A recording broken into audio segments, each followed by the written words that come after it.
Well, it's 8 o'clock in the Central Time Zone. It's a Sunday, and that must mean that it's time for Painting with Menoth John. Well, it's been quite a week, folks. Going to start off with something I don't normally do. I'm going to turn the camera up so you can see my awesome face designed for radio, because I need to probably talk a little bit. I hope that's not too dark. It looks like it's horrifyingly dark. Perhaps the camera, oh, there it goes. Finally figured itself out. But this week I lost my father. My father was 92 years old, and he passed away. He had a combination of Parkinson's and Alzheimer's, which made the last few years of his life something less than fully positive for him. My brother, Tom Christensen, and my sister, Ann Baltima, and their families did an amazing job of taking care of him while I lived out in Utah. And just because of the geographical distance, it made it awfully hard for me to help out too much. But I was fortunate enough here since September, to be back in Wisconsin and get to spend some time with my father. He was able, before things got really bad, he was able to come and visit with me. I'm actually living here in the house that I grew up in now. And he was able to come stay with me for some days, and he got the chance to see his grandkids, and it made it for a real special time for all of us. But on Friday, about 11 o'clock in the morning, it was finally time for him to say goodbye to this world and move on to the next. And tonight's show is dedicated to Mike. Actually, his name is Myron. I have parents that had the most amazing first names in all of history. My dad's name was Myron, and my mom's name was Henrietta. So they went as Hank and Mike when people would ask their names, and that is exactly why the three children are named Ann, Tom, and John. Because when you have names like Myron and Henrietta, one of the first things you want for your kids is some level of naming normalcy. And my father was a World War II. In World War II, he delivered mail in Alaska, which made for some awfully amazing stories over the time. He would tell me stories about how he'd be driving down the side of a mountain, ice everywhere. I mean, a lot of you have probably seen ice road truckers. Well, that was my dad with military trucks, which weren't nearly as high-tech as the stuff that those cake eaters are using up in Alaska now.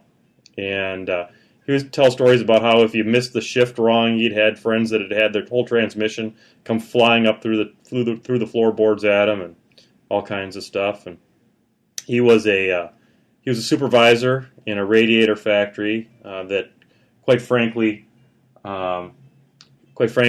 did ground him to the ground. And so it was a bad situation for him, but he did what he had to do to make sure his family had food on the table and stuff like that, and I will forever be grateful to him. So tonight's show, I'm going to paint a model for him. When people pass away, you put personal mementos into the casket an awful lot of times, and my brother and sister suggested, since my dad was one of the very first viewers of Painting with Menoth John, he was there on episode 1 back when I started painting Bullwinkle on New Year's Eve, and they suggested I paint a model or put a model in the casket. So what I've decided to do is I'm going to paint an Ogren Bokur, and I figured that if anyone, an Ogren Bokur could help see him into the afterlife and make sure nobody gives him any guff with his shield wall, and if he needs to slam anybody out of the way, he's ready to go. So I've got him primed, and he is going to be painted as a Green Bay Packer. So he's going to be green and yellow, and I'm going to paint him as Ray Nitschke. So I'm going to put Ray Nitschke's number on him. It was my dad's favorite football player. And I'm going to sculpt, I haven't done it yet, but I'm going to make a little green stuff football helmet for his head and paint that up as a Packer helmet and stuff too. So that's what tonight is going to start. And I'm going to get this camera off of me so you don't have to see my ugly mug in the camera anymore. And I'm going to punch up the volume on my guest this evening. My guest has got honest-to-God skills. You may You may know him from the greater Intermountain region, or you may not know him from the greater Intermountain region. His name is Brett Painter, which is an ironic last name, but an accurate one, because he is really a painter. So, hey, say hi to the Menoth John, Painting with Menoth John crew. Hey, everybody, this is Brett.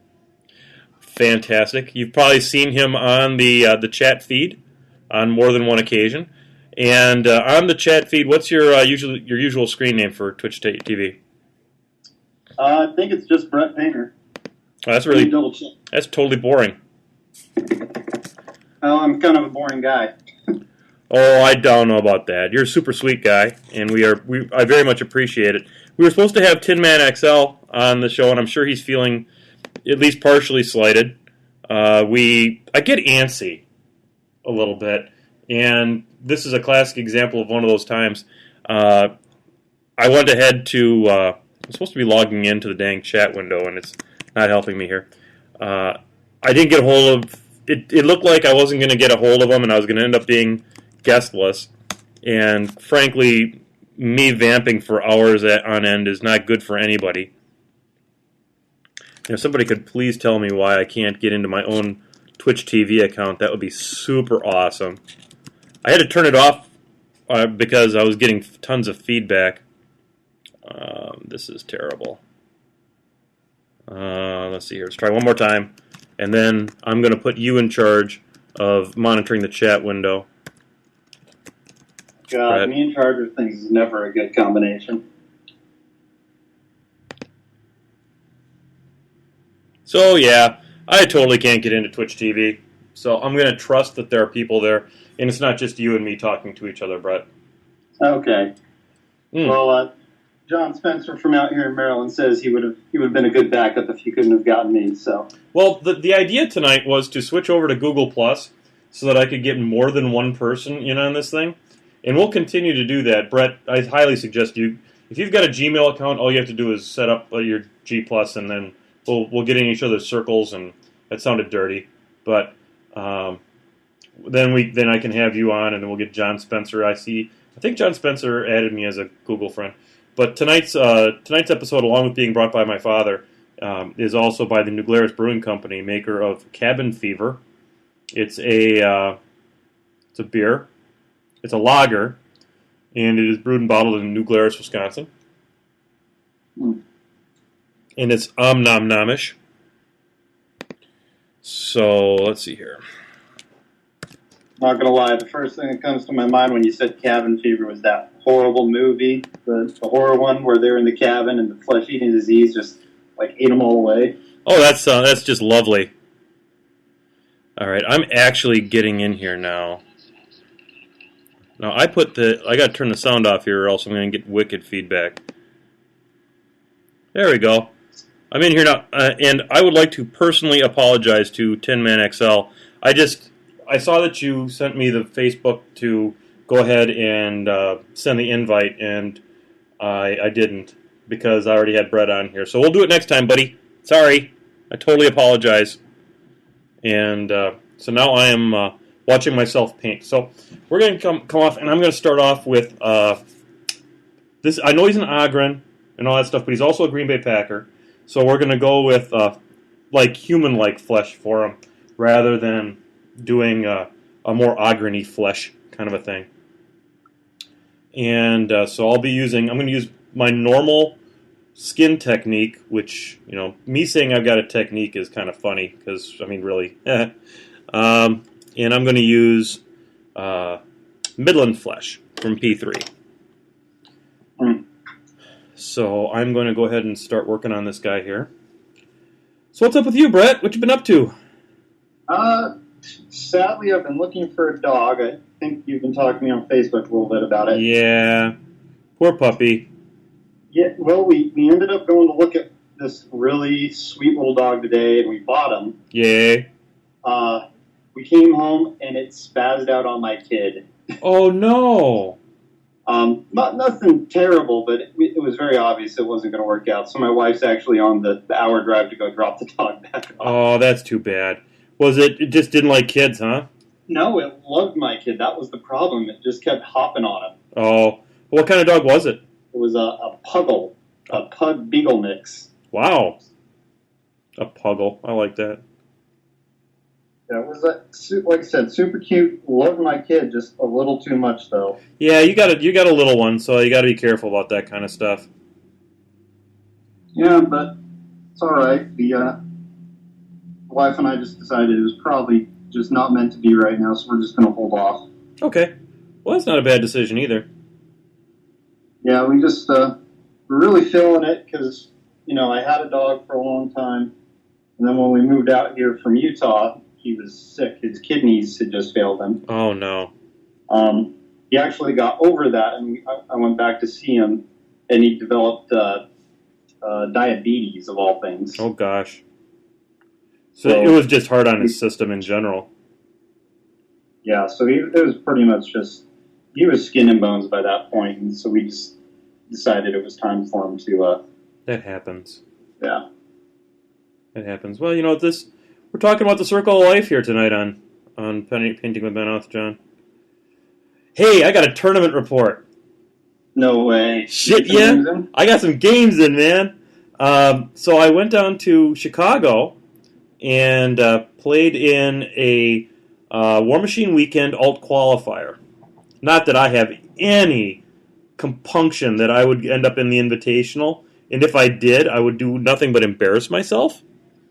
And so I went down there mostly because, as I said, my father passed away on that Friday, and I was like, my sister had gone back to Columbus, Ohio, and my brother has his family there in Oconomowoc, and so I decided, I could sit at home and be by myself and be sad, or better, I could go down and play War Machine with my friends. The Madison guys came down, so we had Brian Carnage for you, and we had Jeremy Benghazi, and we had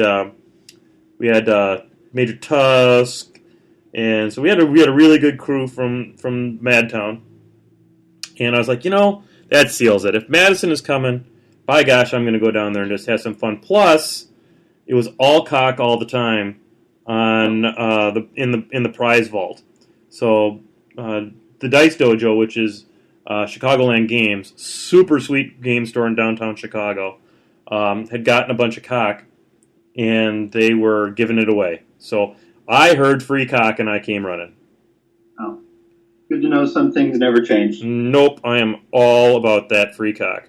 So I jumped in the car, and I'm thinking to myself, I don't want to think too hard about this, because that would be a shame to think too hard about this.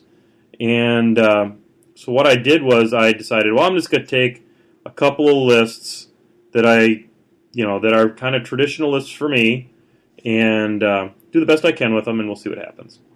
So I take the Angry Elves or your Menites? Oh, I took the Menites, and I took Epic Fiora, and I took Adjudicator, and I took a big unit and a little unit of Bastions. I took the Bastion Seneschal. He's not completely painted, but he's, believe it or not, probably hardcore. He's not hardcore because he's not based, but he would at least be painted. If painting was required, he'd have been okay because everything was covered over, all the primer was covered over, and he had more than 3 colors. I took him, and I took, let's see, who else was in that list? Ayana and Holt was in that list. Rupert, a full unit of Zealots with the Monolith Bearer. And you know me. How often do I put Zealots on the table? Because, for some reason I didn't think they were all that great. Turns out I'm wrong. They're pretty awesome. And then I also took a Resnick list, because I'm like that. And I took, in that one I did I didn't do tier 4 because I put Judicator in it. Because I didn't have points enough then for my second Reckoner. So it was Judicator, Reckoner, full unit of Incinerators, 2 units of Cleansers, and probably that's then some support staff, Choir, Vassal Mechanic. And I played that list first, believe it or not. I teamed up against Legion, guy playing the 7 Focus one, the 7 Fury one, the one with with that you can't hit me, bro, for its feet. And Saren? Yeah, Saren. And I was doing fine because I had a real shooty list, and but as it turned out, I didn't get Judicator's toe in the zone, and I ended up not being able to get in there, and I ended up losing on scenario. But I did get to kill 3 Angeliuses that game with Judicator. That's got to make you feel good. Oh my god, that is so much fun. It's fun turning to a Legion, because he had Iron Aggression on him, of course. So I'm hitting everything. And I turn to the Legion guy and go, power strength 24? And nice, they go, what? And I go, power strength 24? Choir, ignite, power strength 24. And then he goes, well, that one's dead. And then I said, but then it resurrects. And I said, okay, well, where does that resurrect? It says, well, resurrect's pretty much, I'm going to resurrect him right next to you again because he wanted to keep me from strolling into. I ancillary attacked him with a vassal to kill it because I had screwed it up pretty good with earlier with rocket bombs and all kinds of earlier attacks by zealots and stuff like that, and I killed it and he resurrected it right next to me so I couldn't walk the Judicator into the zone. Little did he know, I had no intention of walking him over into the zone. All I saw was the opportunity to kill an Angelius, and 2 Scythians in one activation. And but I didn't move into the zone, and then he scored on my turn. I forgot that whole score in your turn thing because I'm not really good at this game. And then I lost. But oh my god, it was fun killing Angeliuses. And then it got me into the Cool Kids Club. Okay, I've been playing in the Cool Kids Club pretty religiously lately, so don't worry about it. Cool Kids Club's where it's at. I'm totally sad about Tin Man. I'm so sorry that I dogged him. He's like one of my favorite people. He had me on his show and everything. And he does the battle reports, right? He does battle reports, and he also has his he has a YouTube show called Dice Rage Live. And if you go to episode 8, I think it was, I'm on episode 8. Okay, I'll have to check it out. And funny part about it is that rather than his face, the actual owner, the thumbnail that YouTube put up was me. Well, you are fairly photogenic.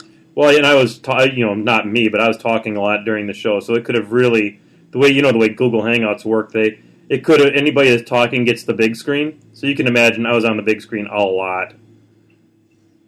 So, this is actually turning out reasonably quick. The flesh is turning out cool. Pretty happy about it. I'm sorry for the viewers if the thing seems like it's shifting in and out of focus a ton, but I realized I didn't have my autofocus running on my little cam that I use. I gotta believe it's better. It's a more sharp picture this week than it used to be because I should actually be in focus most of the time. So, all right. So let's stop painting flesh for a little while, and most football players don't wear chainmail. However, this guy does. He's tough. I'm gonna bust out some.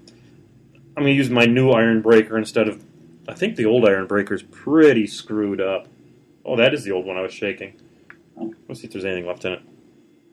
Well, this week I'm actually working on something kind of nifty. Taking a break from Privateer Press stuff. Oh, nice. What are you painting?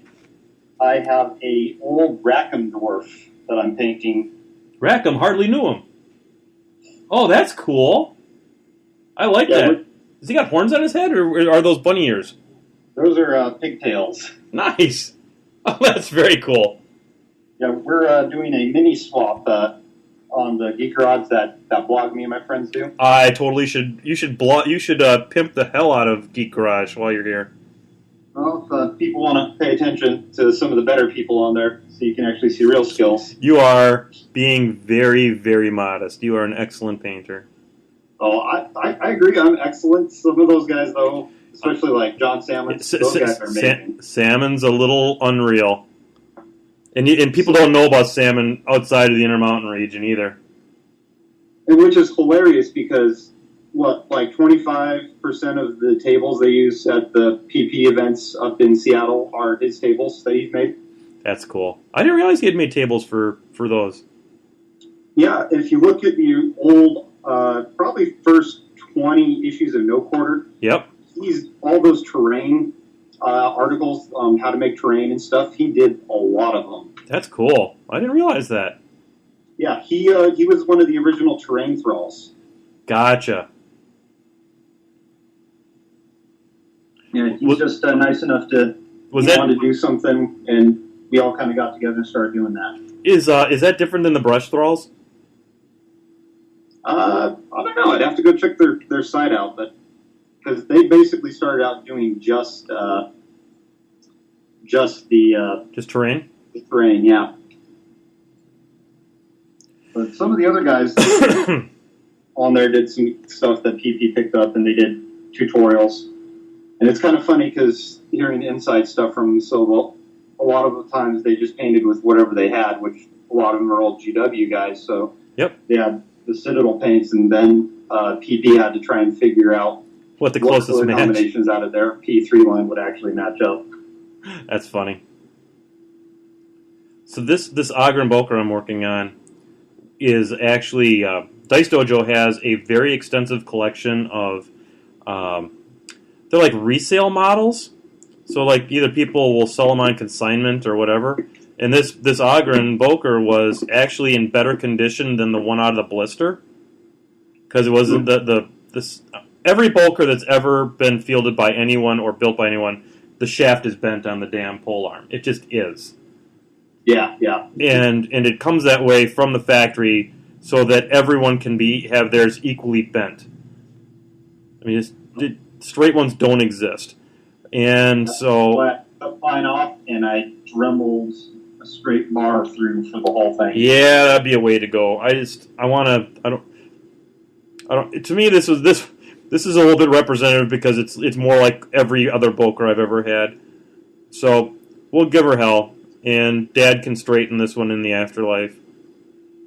And but yeah, so I got this one fully assembled and a reasonable price on it and stuff, but it's in great shape. That's good. So, all right.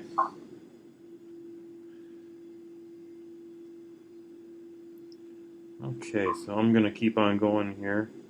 I'm going to pipe out this guy's armor. It has kind of it looks like some kind of a hem on it all the way around. Obviously, that's where the chainmail is held together. I'm going to pipe that out, I think, in Packer green. Nice. So, we'll pick up the color that way.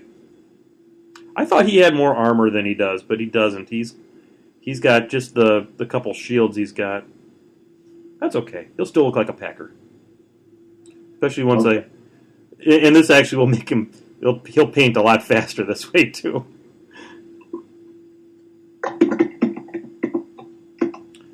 Well, I think a lot of it has to do with he's got those big shoulder pads is what it is. Yep. And those will look cool. I'll paint them green and then I'll do the outlines in yellow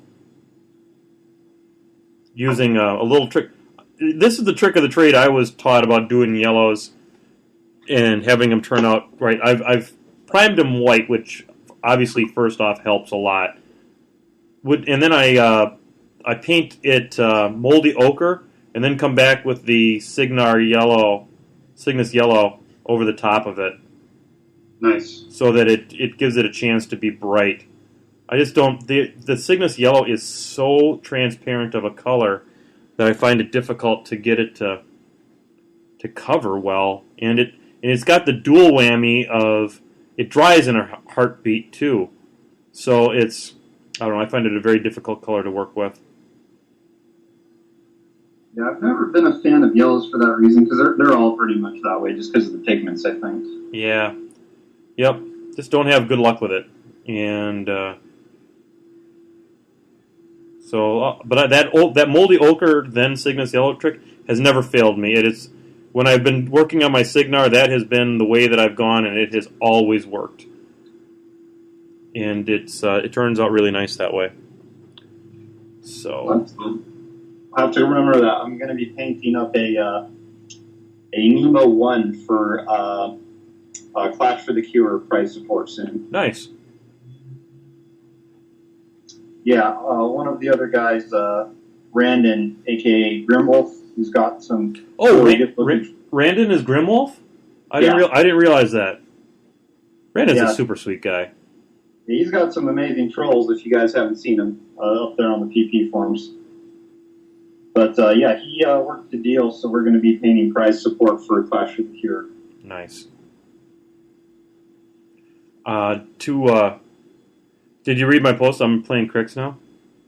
Yeah, I was a little sad and disheartened. No. Be happy. I'm going to have a better winning record. Because from what I understand, you put them on the table and it's like you win. That's how I feel when I see them, but I don't know if that's I don't know that that's necessarily the case, but to be honest, it's my Cygnar is Jacob's, is my son Jacob's. Someday when he's playing on a regular basis, that'll be his army. And then Charlie, my youngest, has always liked the skeletons, as he calls them. And so a friend of mine, Alex Marhanke, he doesn't want to play Crix anymore. He wants to play Protectorate, which is very admirable. And I think he wanted a couple bucks. He needed some money, and he put up on the Facebook page of my local dojo that he was selling them. And I was like, "That's a great Crix army. I think I'll buy that." And good price, solid price. And then I went to the Dice Dojo, and they had a bunch of used Crix. They had some Bane Thralls. They had some Blood Gorgers for full unit of Blood Gorgers for $50. Nice. That's over $100 usually. And then, see what else did it have in it? It had the two unit attachments for the solo and the unit attachment for the Satixis Raiders, but no Satixis. So I bought some Satixis while I was in Chicago. But the reason I got them more than anything else is it came with 3 casters. Denny 1, which I already had. Terminus, who's okay, but the caster I've always wanted to play and have been envious of for all time, Scar 1. And I am so looking forward to having Power 18 Weapon Masters. A whole unit of Power 18 Weapon Masters. This makes me throw up thinking about it. Man, and people talk about Protectorate hitting hard. Man, our Paladins can't get that high. And they're not that accurate. They're not throwing 3 dice. No. Yeah, it turns out Dark Guidance is a thing. Well, you don't have to tell me about it. I still got nightmares from first round at Intermountain Cup against Scott Ray. Yeah, it turns out that Crix takes the chance right out of the game. I can't complain. I felt I was doing fairly well till I realized there's, those scenario things in this game now. Yeah, and it turns out they're important, and almost everybody, unlike the old days of like Steamroller 4, and people pay attention to them now. Yeah, I miss those old days. I remember Mosh Pit. You remember Mosh Pit? Yep. Modified caster kill. That was the greatest with Resnick back in the day in Mark 1. That was my favorite. Because you had to come within 12 inches or you lost. But that was great because everybody's like, "Oh, you're going to try and assassinate me." It's like, nope. I'm going to run my Arc Node up. Because back then it was great taking Blessing of Vengeance with anybody because he was that good. Yep. And then I just, put Brand, or what was it? Brand of Heresy. Yep. And then all of a sudden, throwing 3 dice on all those shots with the Redeemer. It doesn't matter if they're inaccurate or not. They just blow things up. Blam! Yep. Okay, so I think I've got his armor already decked out here. Well, the chat window's talking about how E-Morph definitely takes chance out of the game. Yeah. E-Morph takes game out of the game. That's okay. I'll figure her out. Let's see here.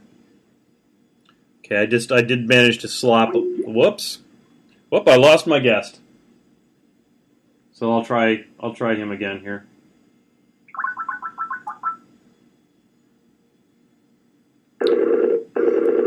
It's not a painting with Menoth John until there's technical problems. So we'll see here. I need to put a little more flesh on him.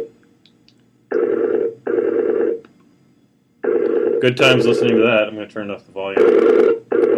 That's not off, that's the wrong way. So yeah, looking forward to that. Should be good times. For me. I'm wondering what it's going to be like coming into a more straightforward faction after playing Protectorate for so long. I wonder if it will have helped me to play Order of Activation armies, or because it's so different than Crix, if that is just simply not going to matter. Well, let's see here. Maybe Brett is back. Are you there, buddy? Hello? Hey, you there? Yeah. Okay. No problemo. I was just vamping about Crix, saying that I was wondering how my experience would, with an Order of Activation army like Protectorate, would serve me once I get to Crix, which is a more straightforward kind of army. I mean, you got to get your debuffs out, I get that, but you also don't have to activate a choir, you also don't have to get a vassal up in the right places. There's a lot of things that don't have to have happen. I think you could make an argument, though, because you still got the, Sea Witch Sirens that you got to do correctly. True. You want to shoot your pistol race, before everything else moves. But. Good point. I can see that. I got to find the right green. Gnarls green. I think this is going to be the right kind. Only 4 people on the show tonight. That's okay. We believe in quality, not quantity. I don't do this to have a billion viewers. I do this to have fun and talk to my friends. It's good to do this because the game shop's just a little too far for me to go too often to paint or play. So. Yep. I hear you. Mine's 40 minutes away. It's not like living back in Logan when I could just say, "Hey, who wants to play a game?" and I'd get 3 responses, and 10 minutes later I got a game. Yeah, no, that's end zone was about 5 minutes from my house back in Utah. So. Oh, nice. Yeah, the 40-minute drive now for me is killing me. Okay, so we're just gonna play this by ear a little bit here. I'm not used to painting a lot of green, so we'll see how this works. It's going to be a bit of a voyage of discovery. And there's going to be a lot of green on this guy. Because I am not painting a crap ton of yellow. I want this thing to actually look decent.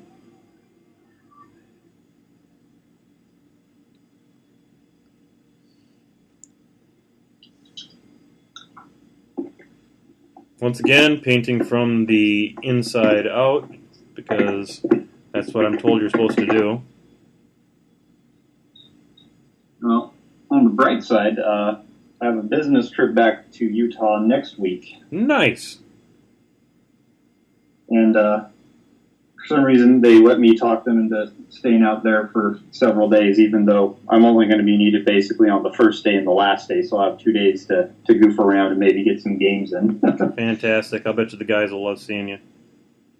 Yeah, I just got to make sure I get some games set up beforehand, so I'm not, showing up at the shop and everybody's already paired up or anything. Oh, absolutely. That would be to suck.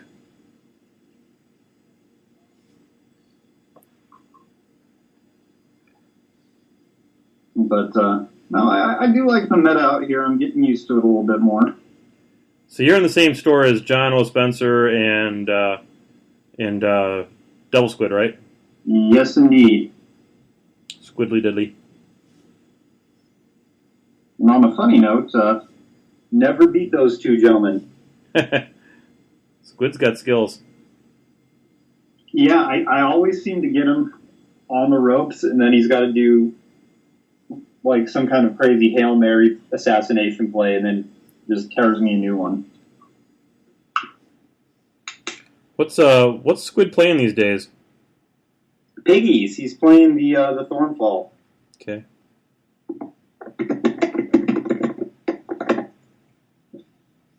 Conventional, that guy is not.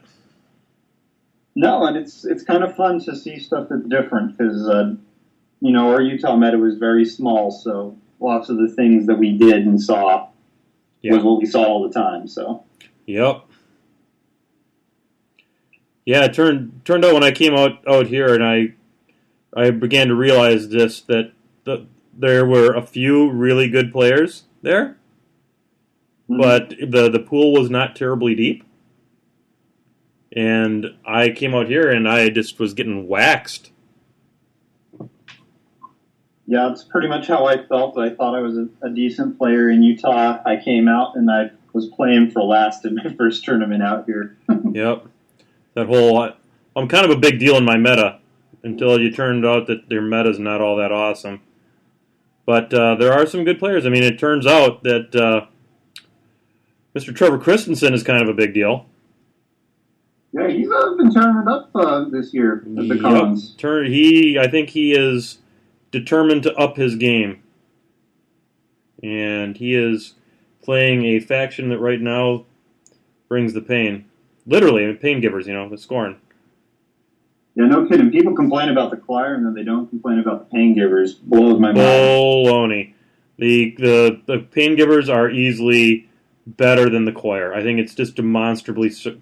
Because once upon a time, I think the choir was definitely much better.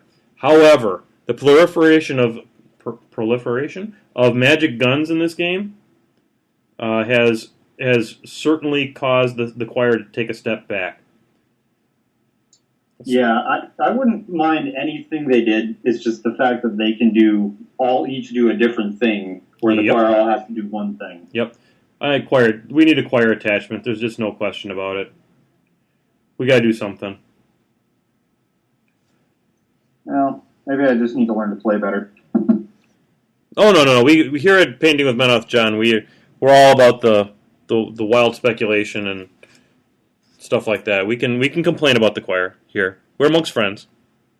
Oh, no kidding, man. Wild speculation. After I saw E. Resnick, I just made him want to start getting everything painted again. He's cool. He's cool. Yeah, I can't wait to see some, up close pictures of that concept art because, they did a good job taking pictures, but it's still a little blurry. I think the art is blurry. I think it's just kind of how he is.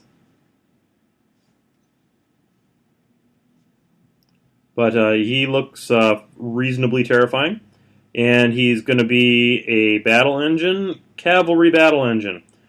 So that means all kinds of good stuff. It'll be interesting because, some of the things that I'd be hoping for with that, maybe like all the extra rules like will have got a weapons platform and those kinds of things. Yep. He doesn't have a gun, though, so it'll be interesting to see what they do. He doesn't have the same weapon. No, it's that giant stabby spear thing. So we don't know if he doesn't have a gun or not.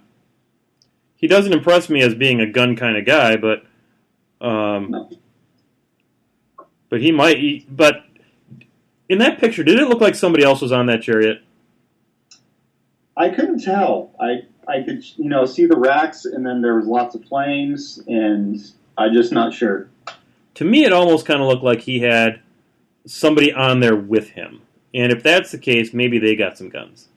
Or maybe it's the Ark of the Covenant blast coming out. There you go.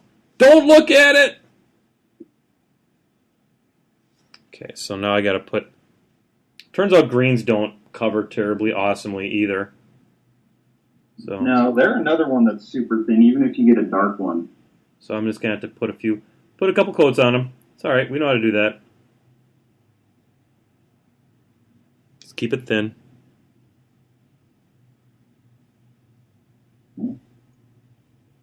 Just do like I did with Bullwinkle.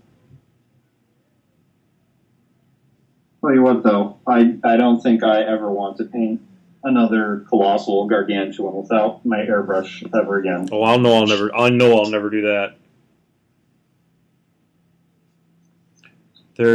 It's just to get that base coat down, if nothing else. Yeah, I got super burnt out doing my adjudicator before IMC. Yep. When's the next IMC? God, is it first weekend in August or September? Oh, yeah, that ain't gonna happen. Nope. No, I'm tapped out on those kinds of funds for this year. Yeah, that ain't happening. No, at that time, I think the Nova Open's going to be happening out here, so I'm going to try and go to that. So it'll be my first actual con. Cool beans, man. Once you go con, you never go back. No, man, I'm pretty poor. Cons are awesome. Okay, so we got to continue on this. There needs to be more green on this guy. Now I'm wondering if I don't want to paint the piping yellow rather than green, now that I'm looking at it. I don't know. Do you think it'll give us a nice, good contrast? I think it might. The bright yellow against the what's eventually going to be darkened chainmail might be the way to go. Yeah. Just do a lot of washes in there. Give it some depth.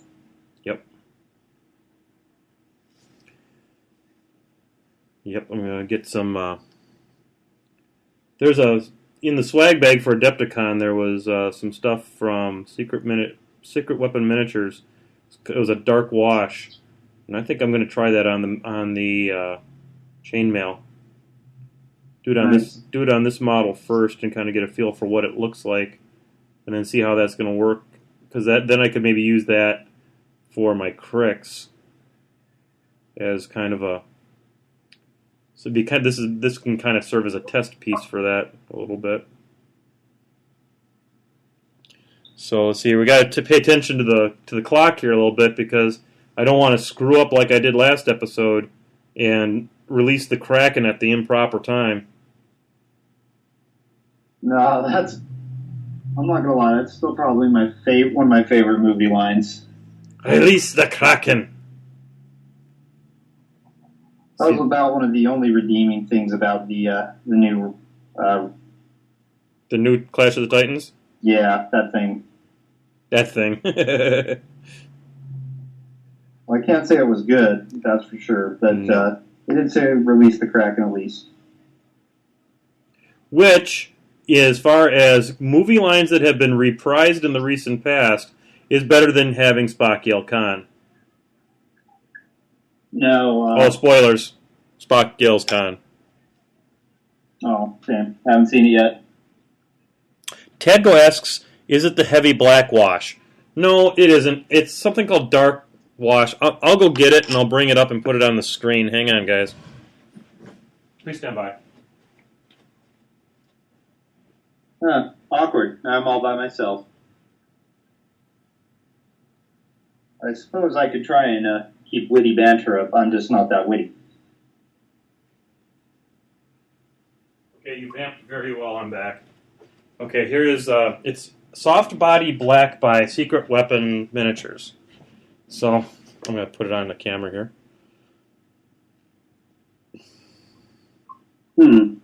Yeah, Tadgo says he has the heavy body black, and it is dark. Emphasis. Okay. Well, for gosh sakes, while we're talking about it, let's go ahead and just let's wash a little bit of this guy just to see where he goes with it. So I'm just gonna get my little mixing tray out here, which I need a new mixing tray. This thing, I mean, it's not like they don't cost like 13 cents. So I'll put a few drops of that down there. I feel like I should thin it a little bit. So I'm just going to put a little bit of water in there. You guys have your fancy mixing trays and all this and all that. Fancy, yeah. My fancy Walmart mixing tray. You know, I went and just bought a regular painter's palette. It's like a 10 by 8,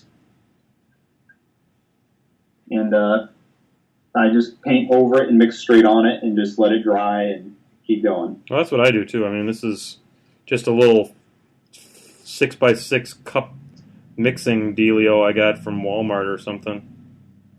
And I never clean it out or anything. I just let it dry up and go right over the top. This is okay. This is kind of doing it. Does its job. It makes it look like chainmail, which is kind of what we're after. And it seems to be holding into the recesses nice, so it's going to give it a little bit of black lining, which is the other thing you want it to do. I don't know. I think it looks pretty good. I mean, here you can see on the feed there, you can see one side that is done and the other side it's not done.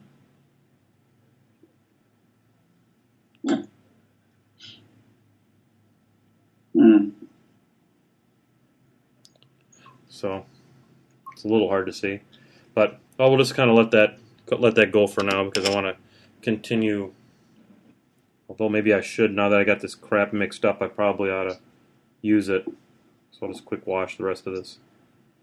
Don't like doing washes this early, but we got it mixed up now. Yeah. He's looking pretty good with the contrast, I think. Yeah.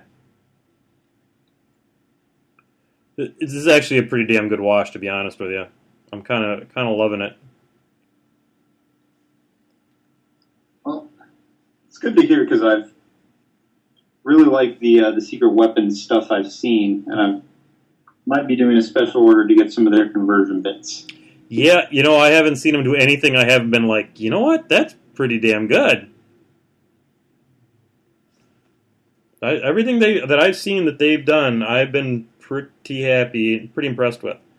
So, let's see here. Now I'm going to have to, I'll come up here onto his shirt and do this part here.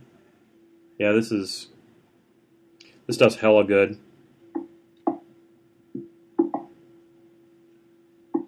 Uh-oh. What's the matter? Might be having technical difficulties on my end. Uh-oh. I'm still hearing you, though. My 6-year-old Mac might be finally on its last legs. Yeah, my Mac is starting to sing the blues, too. It's like spontaneously restarting sometimes. But I think it has something to do with leaving it on, and then it, like, I come back to it and it reboots. So I don't know exactly what's going on, but it is not positive. Oh. Yeah, my screen is, like, spewing multicolors, but I hear you just fine. Okay, I don't have your camera right now. I don't see you, so... Oh. We can only take that as an improvement, actually. Oh. Pretty much how my wife feels most days, I think. I saw the picture of your son in the dog suit. That was pretty freaking great. Yeah. Yeah, he's a character, for sure. That's awesome. I mean, talk about trying to sell the puppy angle. So for those of you who didn't see the video, Brett's adorable child, who we're not sure who the father is because it's too adorable to be his, comes into the kitchen dressed in a blanket that has ears and a tail, and it's a dog outfit. And he's lobbying hard for the dog, and I think he scores a direct hit in my book. He's pretty crafty for a 3-year-old. That's unbelievably crafty for a 3-year-old. That's one to look out for, actually. Well, what's funny is his teacher at the daycare talked to me. She's like, he's quite the ladies' man. I'm wondering where he gets that from, Dad. And I'm like, it's not me, because I'm definitely not the ladies' man. I'm a kind of a nerd. don't know if you noticed that, but that's awesome. But no, it's funny. He has the little girls kind of eating out of his hand. Well, that's cool. Did he bring Cheerios or something? Is that why they're eating out of his hand? Well, possibly. I think it's more like goldfish, but There you go. Got to work with what you got. Oh, absolutely. All right, well, that's good enough for now. I mean, I think it shows what this soft body black does. It's a pretty damn nice little wash. I think it's gonna become a perm. I don't know. I almost like it better than Armor Wash, to be honest. So, oops. Well, you'll have to post pictures because I don't have a screen. So okay. I don't know. It's kind of rainbow to me. Okay, so we gotta get that up in there. Uh-oh. Still there? Yep, I'm still here. Okay. Okay, so we're gonna go ahead and put him down for a little bit here. And then we'll put the mixing. Oh, there goes a brush. Okay. Okay, so I'll put that down over there. Forsaken Pop-Tart wants to let you know that you can only play once he's finished painting all other models. Oh, that's Devil Squid. He was that comment was to Devil Squid. And Devil Squid's going to play Protectorate of Menoth now. No, I could always just let him borrow some fully painted Protectorate. Mm-hmm. Some extremely well-painted Protectorate. Well, some of it. It's about 50-50. I got to go back and redo some of the stuff I got when I first got in the game. Yeah. I should do that too, but I'm not gonna. I started, and I got through a unit of cleansers and all my jacks, except for the lights, which I never use anymore. Yeah, I can't remember, unless I'm playing some kind of janky Amana Raza. Let's see how far I can get the synergy chain cooking. I hardly ever play lights, except for Repenters. Oh man, Repenters with Krios 3 are amazing. What makes them exceptionally amazing with him? The Warpath. You wouldn't think 3 inches would be so critical, but it is. Yeah, then they can sit and aim. It's that, or all of a sudden I get them up on the side where they weren't thinking I was going to get an angle and just get a bajillion dudes. Yeah, that's pretty cool. I'll have to try that tech. Yeah, he's definitely been earning points that way. I think I might start using him as the Marshall Jack for the Bastion Cinefel too. I was thinking about that. I keep on wavering between that or a Templar. Templar would be pretty weird. Or a Sanctifier. That's the thing. There's no drive, but there's so many jacks that can just go and do their thing with limited, focus or no focus in this case. Sanctifier saves you the fact that then you don't have to put a Repenter necessarily in your list. I mean, not that you ever have to put a Repenter in your list, but you mean a Reclaimer? Or? I'm sorry, Reclaimer. A Reclaimer in your list. Yeah, that's the other thing. I don't remember the last time I used one of those. You know what? I have the same problem over and over again with those guys. I just never put them in, and then I put one in. It's like, these are amazing. Why don't I put these in? And then I don't put them in again. I think it's because after every time somebody else realizes they're amazing, all of a sudden they get, pistol raped to death or rangered to death, or they just dedicate a lot to trying to kill it. They do fall over very quickly, and then they don't make their points up. But I'm thinking that if, you can put them in that Resnick Tier 4 list, and they'll stand behind the cleansers, and as they soak up that damage, then you can bring something else forward. But parking a couple of those back there for Soulstorm can cause things bad times. Yeah, I think I might try and use them in some Vindictus lists I've been trying to cook up. Sure. Because apparently that was the thing everybody remembered me for, so I should probably get back into that. There you go. Give the people what they want. It's okay. I was commenting on the Chain Attack page, and somebody made a comment. They're like, "How would you know?" And I was like, "Well, I was on the show." And they're like, "Which episode?" And I told him, he's like, "Well, don't take it wrong, but I don't remember you at all." Well, then they don't remember the Vindictus dude. The guy that brought the pain for Vindictus. You know, the sad part is that's the only match I've ever beaten any of those guys on. I've beaten that group exactly once. I ran the gauntlet at one tournament with against Scott and I beat Scott, Jay, and Ben, and then Ben Fairborn back when he used to still play. Yeah, I never actually played Ben. Well, probably didn't play him because all he ever played was Sevi and Krios 1, and playing mirror matches is about as much fun as watching old people fornicate. Pretty much. Oh my god, it's 3 minutes to releasing the Kraken. I gotta get my shot glass.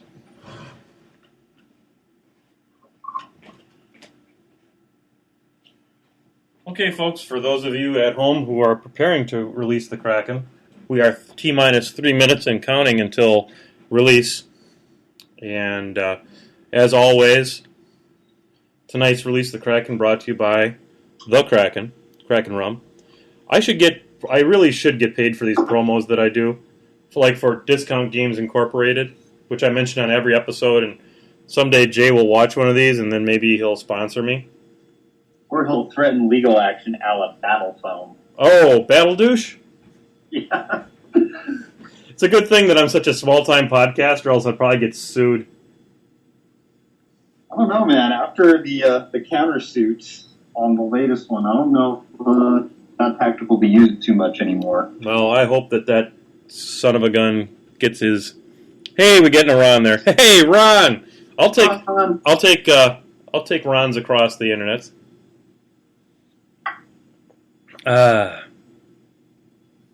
So, all right, I'm going to get myself poured out here. Of course, we're using one of my father's shot glasses. This is the bottoms-up monkey glass, the official shot glass of Releasing the Kraken. So, it's a very special episode, and we're remembering Mike with a little bit of Kraken tonight. Are you having anything to release the Kraken with there, Brett? No, I'm currently trying to be alcohol-free for another week or so. Well, you don't have to release the Kraken with booze. You can release the Kraken with anything you want. I mean, so if you've got a Diet Coke or anything like that, this one is for Mike. Thanks, Dad. Sure appreciate everything you did for me, and here's to you. Thumbs up. I did release the Kraken 1 minute early that time, but that's okay. Well, it just means you got to take another one in a minute. There we go. Here's to Menoff Dad. I like that one. That's what we're going to call him, Menoff Dad. Okay, so now I'm going to get the moldy ochre out. And I'm going to paint me some yellows.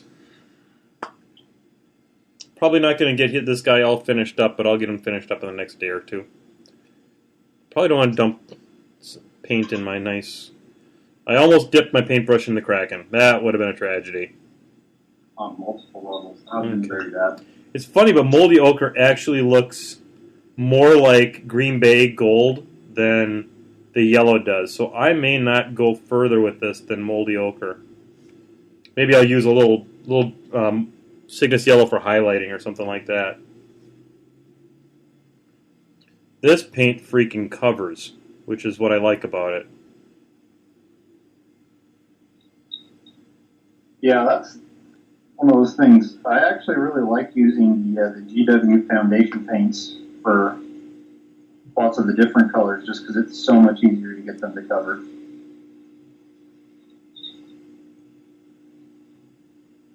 See, I've got a GW one here. Which is this? It's a layer. So their layers are probably a little bit more transparent, aren't they? Honestly, I have no idea. John Spencer probably knows. John, what's What are the levels of coverage right now with the latest GW line? Pretty sure John used to work for GW. That's why I asked him. I have seen the official shirt on him.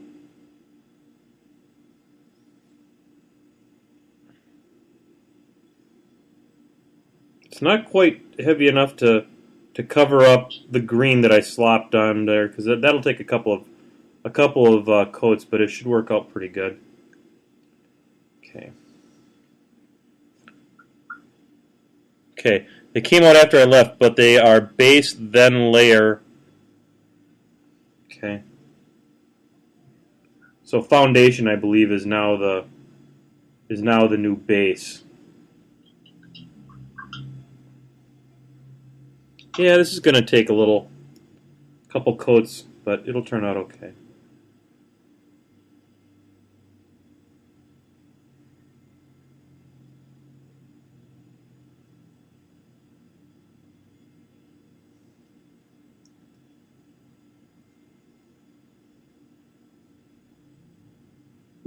I should see what color the shoes are for Green Bay Packers and paint his boots properly. You go again, going all official with actually color matching. Well, this one's for Dad, so I want it to be right. Chances are it's gonna be sitting on a table somewhere at the wake.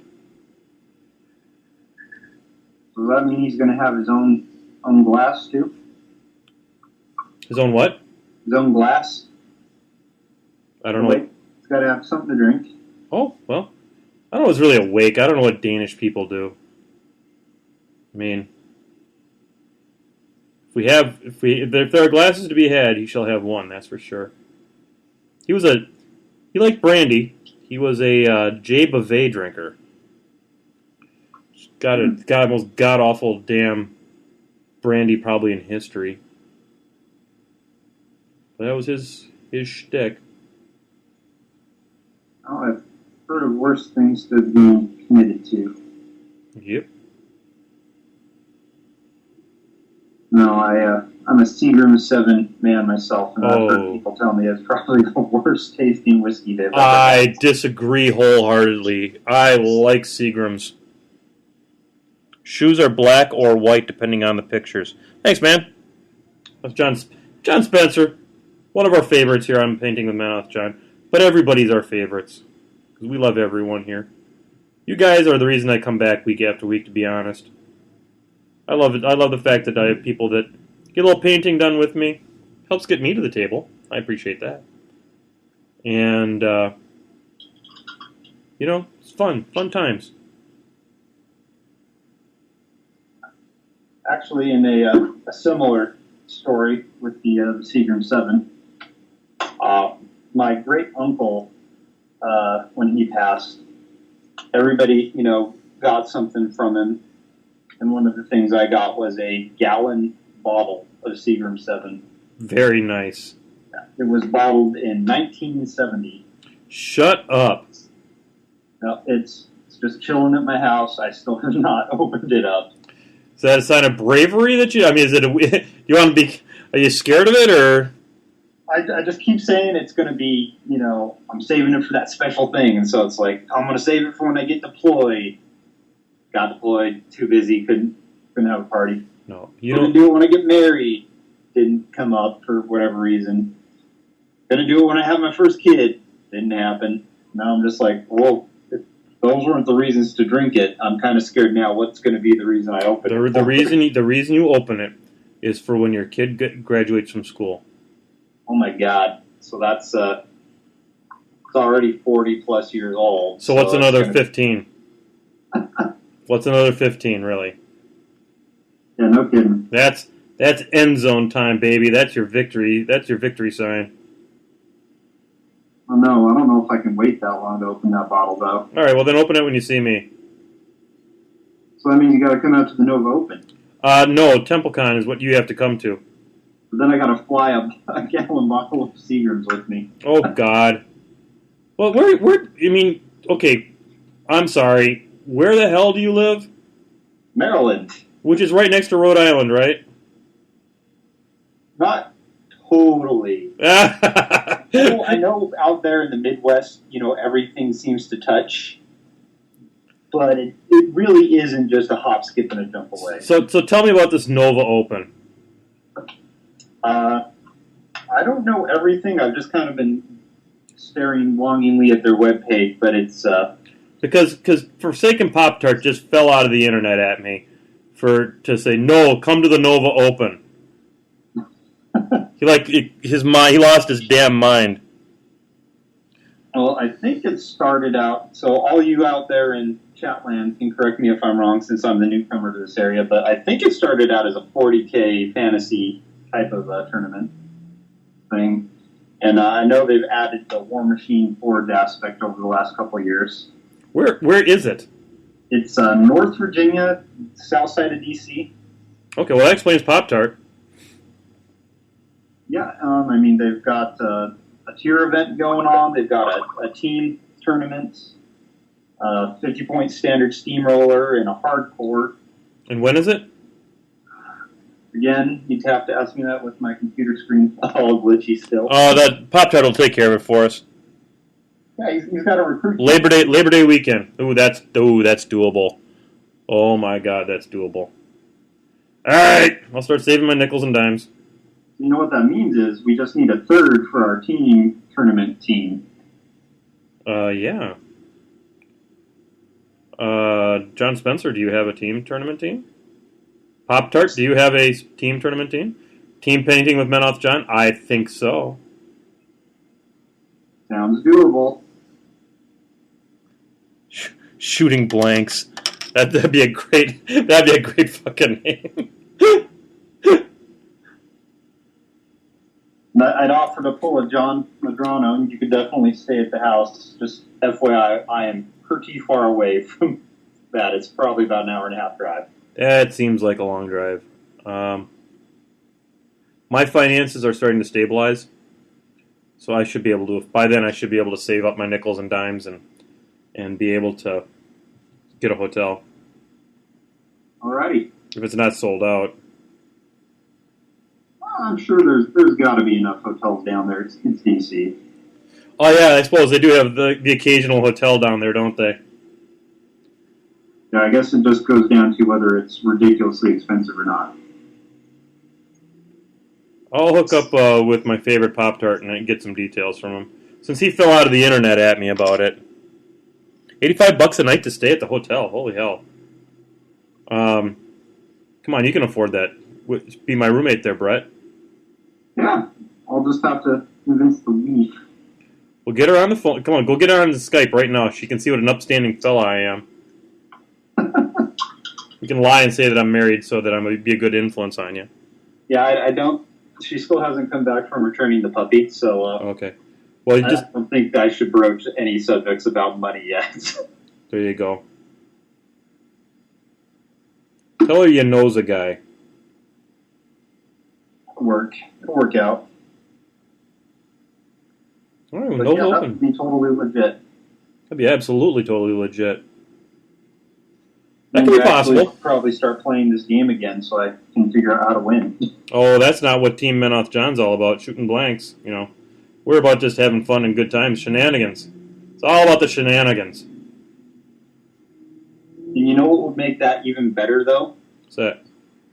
You actually would know somebody who owns a battle engine and adjudicator that would show up with them. Oh, snap!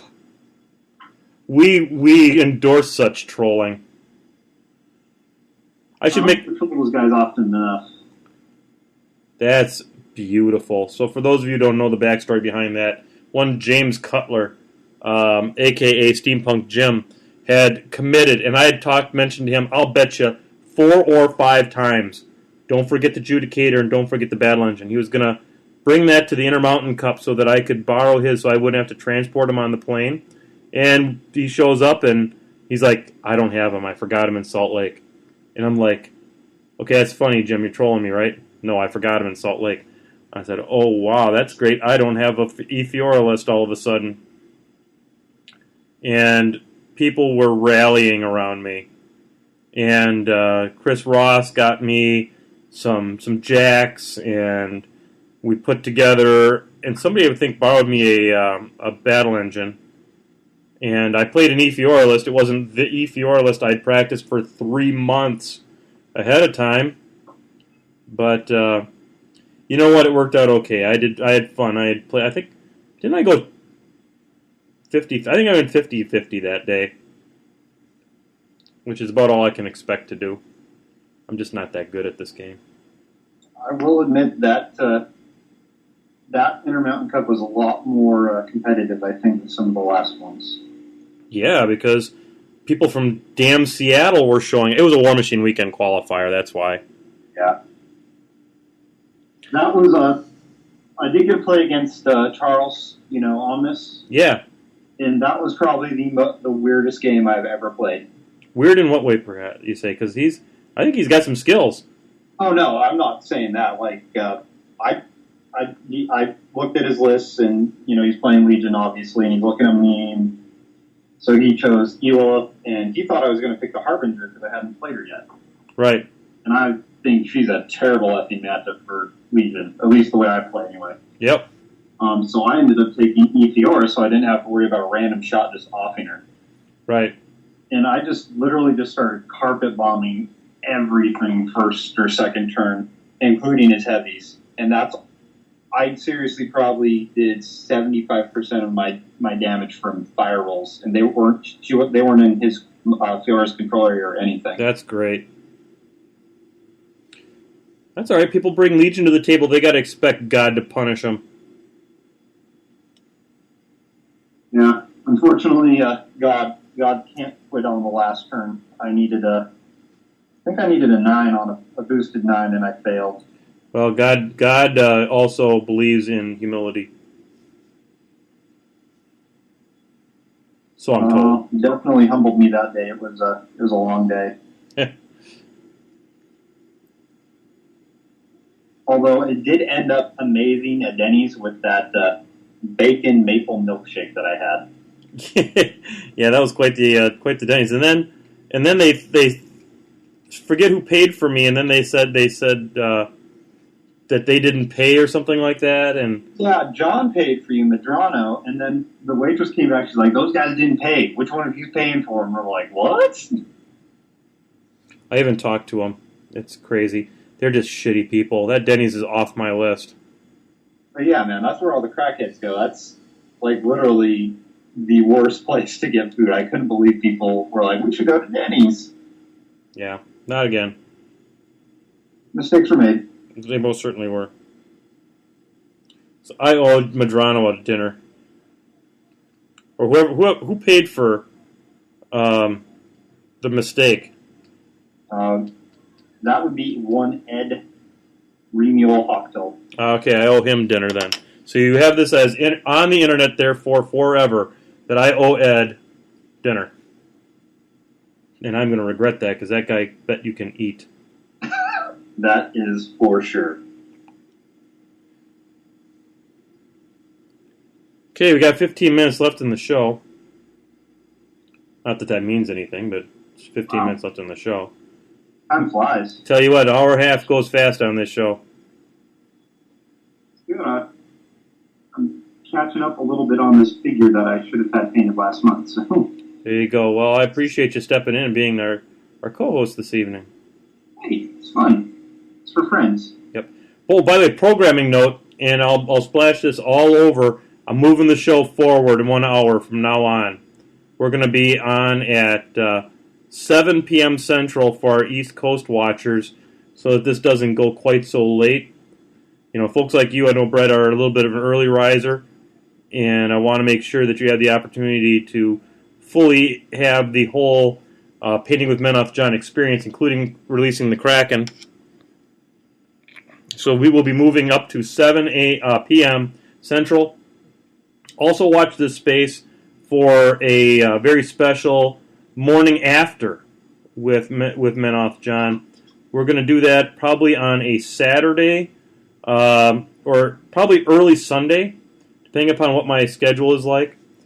I'm not saying it's next week, but it'll be sometime in the near future. We're going to do a morning after with Menoth John for our European viewers, and we'll make that one extra special. And perhaps we can get Chris from over there and across the pond to be our guest that day, and kicking it international style with the morning after show. I like it. Man, I like it. Could not have butchered that painting worse than I just did. Wow. Okay, well, I got a lot of work to do on this guy, but this is just that first initial let's go at it paint coat. Well, you got to start somewhere, so. Yep. I just want him to look glorious. Well, like I said, I can see nothing still, so go ahead and post pictures up, and I can bask in his glory. Well, I got to take pictures of him and within 2 weeks, no one will see him again. So that is true. That is a really nice, unique tribute, though. Yeah, it's kind of the painting and the miniatures have somewhat come to define me, and I thought it was a great suggestion from my brother to put a model in there, and because my dad sure enjoyed watching the show and watching me paint. He used to tune in every Sunday. Brother would put it up on his iPad and let him watch until he fell asleep. So, yeah, heck yeah, this is fun. It would be nice thing to be able to rely on family like that. Yep. My sister and brother did so much good for him while he was sick, and after my mom passed in 2008. I'm forever in their debt for doing such a good job while I was living in Utah, and I just couldn't really help out. But we're all better now.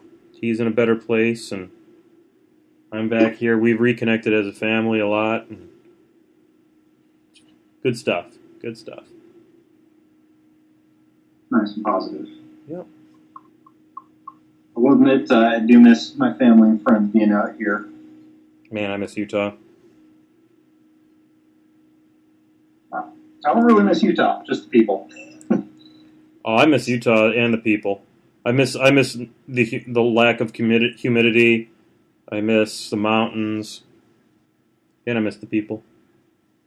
I do miss my mountains. I can't tell where anything is. I do not know where any of the cardinal directions are out here. Nope. You can't just go, well, the big mountains are in the east. Oh wait, no big mountains. Mm.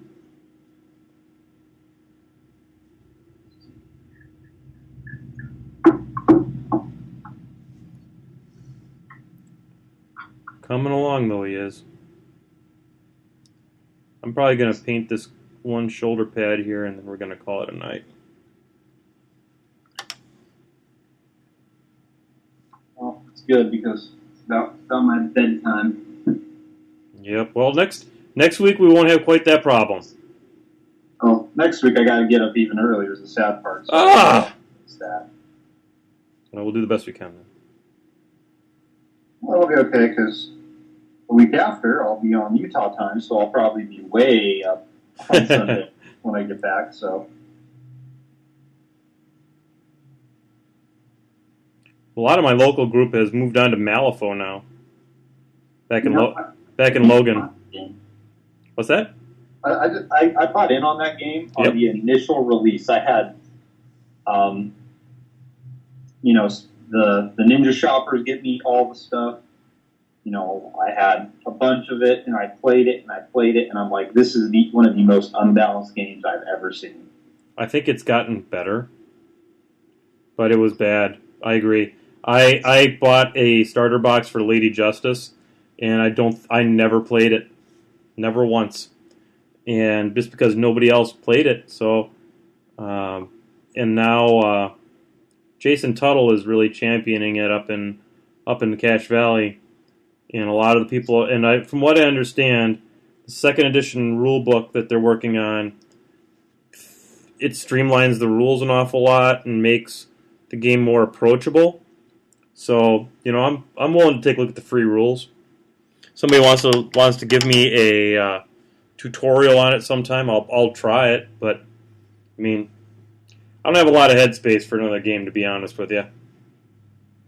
Yeah, it's kind of where I'm at. I got a fully painted Ramos crew, and I think I'm to the point where I probably will just try and get rid of it to somebody. I gave my stuff away at a John Con. So, well, here's as far as I'm going to go with Ray Nitschke tonight. He's, I got a lot of work to do on him. That yellow needs another coat. I've got tons and tons of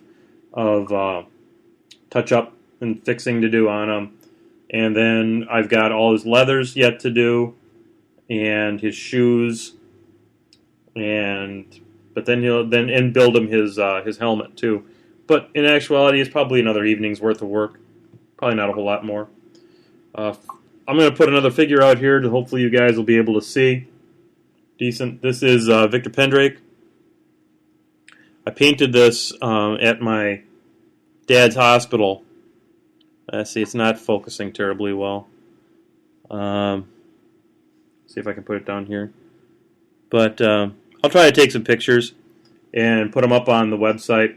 I've got a little bit of highlighting yet to do on him, but I painted him while my father was at the nursing home and hospice. He wouldn't have been a bad choice to put in a casket either. Providing him some protection just like the Ogren Boker. So, there we go. Let me go ahead and there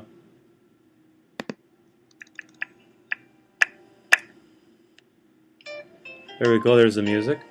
I want to thank everybody for being a part of the show tonight.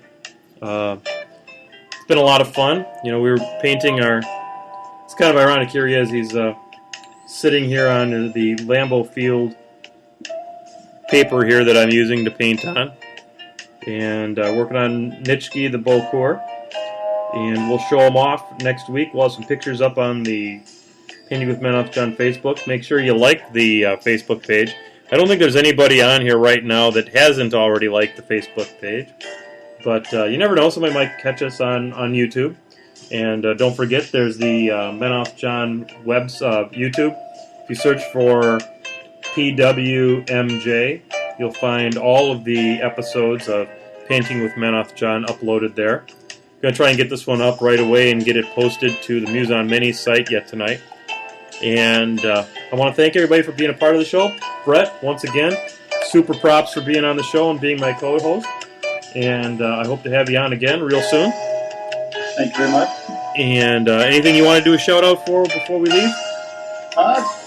Just if you guys would like to check out me and my friend's blog at geek-garage.blogspot.com, we'd appreciate it.